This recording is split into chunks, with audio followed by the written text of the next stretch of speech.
Yo, what's up? Welcome back to another episode of the SWUS College Football Week 8, the other biggest game of the week. I just did a video on Alabama, Tennessee. Now we're doing Georgia, Texas. Let's do it. Welcome to the SWUS.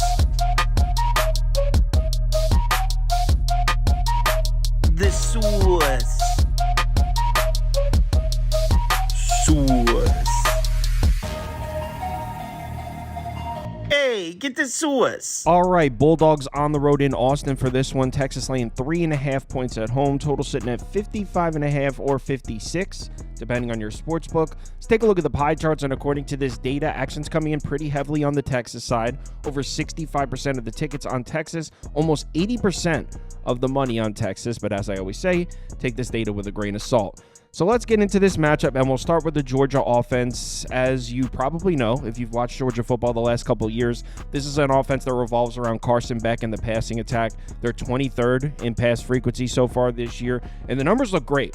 I know we saw him throw some picks in that Alabama game, but that one first half against Alabama, if you remove that first half, other than that, Carson Beck's been pretty much flawless as a passer this year. Actually Kentucky gave him some problems as well. But in terms of the numbers, it looks great. 23rd in yards per pass attempt in the country, 20th in success rate per dropback, 4th in effective pass. Carson Beck over 1,800 yards on the season, 15 touchdowns, 5 interceptions, 8.7 yards per pass attempt so far this year. He's thrown for 400 or more yards in 2 of his last 3 games. He's never done that before, so he's on a bit of a hot streak throwing the football. In their last 3 games, Georgia's averaging 379.3 passing yards per game, 52.1% success rate per dropback, 8.9 yards per attempt. So the passing attack is definitely there for Georgia. It looks good. It looks explosive. Here's the problem. They're playing Texas, and Texas pass defense, wow. On paper so far this year, Texas has the best pass defense in the country statistically, allowing just 126 passing yards per game, 31.7% success rate per dropback, 4.52 yards per pass attempt. They're allowing 4.5 yards per pass attempt on the year. That's first in the country. First in yards per pass attempt allowed, 5th in success rate per dropback, 1st in effective pass. Like I said, on paper, this is looking like the best pass defense in the country, but here's the problem. Against who? Check this out. So we pull up OFEI ratings. Want to know the best offense Texas has seen so far this year? The best offense, Michigan at 39th. Let me repeat that. The best offense that Texas has seen so far this year is Michigan. In case some of you don't follow Big Ten football, Michigan's offense is pretty terrible this year. So, look, I'm not trying to take credit away from Texas, but when we're talking about their defense and when we're looking at numbers like this, sure, it looks great. Look at the pass rush numbers here. 19th in pressure rate, 33rd in pass rush win rate, 4th in sack rate, 4th in pass rush grade. Looks great, but against who? They're racking up these numbers against who? This one is against Georgia. And sure, the Bulldogs have had their problems this year in other departments, but this might be the best pass protection in college football. They're 4th in pass blocking grade, 8th in sack rate, 9th in pressure rate allowed, and they've actually played some teams. They've played Alabama, they've played Kentucky, they've actually seen some defensive fronts. This is an elite pass protection here, so for the first time, we're going to see how good this Texas pass rush and this Texas pass defense really is. Now, in terms of stopping Georgia's rushing attack, this is where I will give Texas a little more credit. First of all, they've been great against the run, 3.04 yards per carry, 36.2% success rate per rush. Yes, they haven't played any offenses, but Michigan can run the ball a little bit. But really, it's not so much the Texas run defense I'm looking at, it's the lack of rushing offense from Georgia. Sure, they were able to run the ball in Mississippi State, 5.8 yards per carry, 48.3% success rate per rush. In their 3 games before that, just 3.47 yards per carry as a team, 41.9% success rate per rush, just under 108 rushing yards per game. Yes, they played Alabama, Auburn, and Kentucky. That's 3 possibly top 10 run defenses, but so is Texas. It doesn't get any easier here for the Georgia rushing attack. So I'm not sure if Georgia's able to run the ball on Texas here. And another angle, if you like Texas in this one, it's on the road. Georgia has looked significantly better offensively in their home games, 38.5 points per game at home, 51.5% success rate at home. On the road, those numbers drop to 23.5 points per game, 40.4% success rate. So no question, Georgia's offenses look much better at home. This one's on the road in Austin. It's a tough spot. Personally, I do think Carson Beck can throw the ball. overall on Texas defense. I think the Longhorns pass defense is a little bit overrated based on the fact that they haven't seen a single decent, not even a decent passing attack. So I like Georgia to be able to move the ball here. On the other side, we got the Texas offense, and things are pretty balanced here. 53rd in pace, pretty even when it comes to play calling. They can run the ball, they can pass the ball. Numbers look pretty great across the board here. They're 7th in the country in yards per play, 10th in success rate, 10th in PPA, 39th in effective rush. They're 9th in effective pass. Offense is sitting at 5th in OFEI.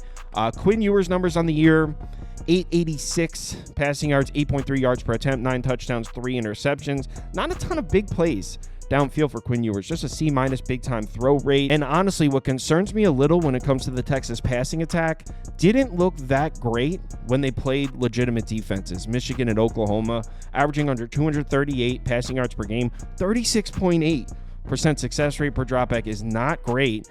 7.1 yards per attempt. They did, however, rack up a ton of excellent-looking passing numbers against terrible defenses. 341 passing yards per game, 10.88 yards per pass attempt, 56.7% success rate per dropback. So they looked elite against Colorado State, Louisiana Monroe, Mississippi State, UTSA.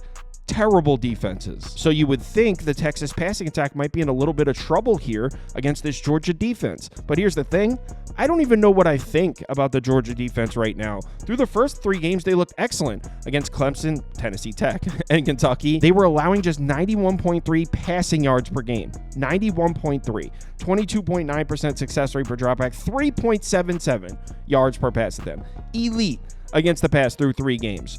Look at their last 3 games against Alabama, Auburn, Mississippi State, allowing over 293 passing yards per game, 9 yards per attempt, 47.9% success rate per dropback. So what exactly are we supposed to do with these numbers? I mean, is Georgia a bad pass defense? It's starting to look like it, although they look so elite through 3 games, and they played Clemson, who's looking like one of the best offenses in the country. They shut Clemson down. So yeah, welcome to college football. Tough with these data points. Georgia's defensive numbers on the year: they're 67th in yards per play allowed, 43rd in success rate. Look at those pass defense numbers at the bottom dropping. 73rd in the country in yards per pass attempt allowed, 67th in success rate per dropback, 42nd in effective pass. So Georgia's pass defense is outside of the top 40 according to Sharp College Football. So even though Texas has struggled throwing the ball when they've seen good defenses in Michigan and Oklahoma, not sure how good Georgia's pass defense is. Makes it tough to handicap. I personally think Texas should be able to throw the ball a little bit on Georgia. And if I'm being honest, they might be able to run the ball on Georgia too. Through the first 4 games, they were averaging 4.74 yards per carry, 50% success rate per rush, almost 190 rushing yards per game. In their last 2 games, they've been even better than that. Over 6.1 yards per carry, 54.6% success rate per rush, 187.5 rushing yards per game. One of those games is against Oklahoma. We know Oklahoma has a great defensive front 7. We've seen it. So even though I don't think this Georgia run defense is necessarily bad, but we just saw Texas run the ball in Oklahoma, which means they definitely should be able to run the ball in Georgia. Not to mention, we've seen Georgia struggle with the run a little bit. In the Alabama and Auburn games, they were allowing 4.92 yards per carry. 33% success rate per rush is actually good. So these aren't really that bad. But like I said, we just saw Texas run the ball in Oklahoma. So this is turning into a dangerous run game here. So where does that leave us in terms of placing a bet? Well, if I'm being honest, I mean, when was the last time we've seen Georgia lose to a team not named Alabama? November of 2020, 4 years ago. That was the last time Georgia lost a football game to a team not named Alabama. And we're not just talking about losing the game. We're talking about losing the game by more than 4 points. I don't know. It doesn't seem responsible. I do understand why Texas is favored by more than a field goal, but there's no way I'm laying 4 points to Kirby Smart. Now, I'm a little worried. I kind of think Georgia at this number is going to be a bit of a public square dog here. I don't care. There's no way I could lay 3.5, 4 points to Kirby Smart. They haven't lost a game to a team not named Alabama in 4 years. And this is Georgia. It's not like they play cupcake schedules. They're beating the shit out of everybody. So, look, I understand that so far this year, Texas has looked elite and Georgia has looked vulnerable at times. But you know what else that describes? The Ohio State-Oregon game. When I took Oregon plus 3.5, saying, guys, who cares what happened in these early games? These are the games that define these teams. Yeah, I'm on Georgia +4. I also think it goes over the total at 55.5. I do think Texas is able to run the ball and score some points, but I like Carson Beck to throw the ball on this Texas pass defense that has not been tested once. Give me Georgia +4. If you'd like to see all the bets I have open, head over to KyleKirms.com and click on Open Bets. You'll see mine as well as everyone on the staff here. Also, if you sign up to Sauce Network Plus, that comes with access to the Discord, and you can participate in the weekly betting league. $150 on one of these trophies go to the winner every single week. So if you're interested, head over to the website and sign up. Live show Saturday morning, 10 a.m. up to kickoff. We'll go through as many games as we can. We're going through 29 this week. If you're able to make it, we'd love to see you in the comments. NFL show 11 a.m. up to kickoff on Sunday. Yeah, let's have a good one. Please remember to bet responsibly. Hit me up in the Discord if you need anything. Later.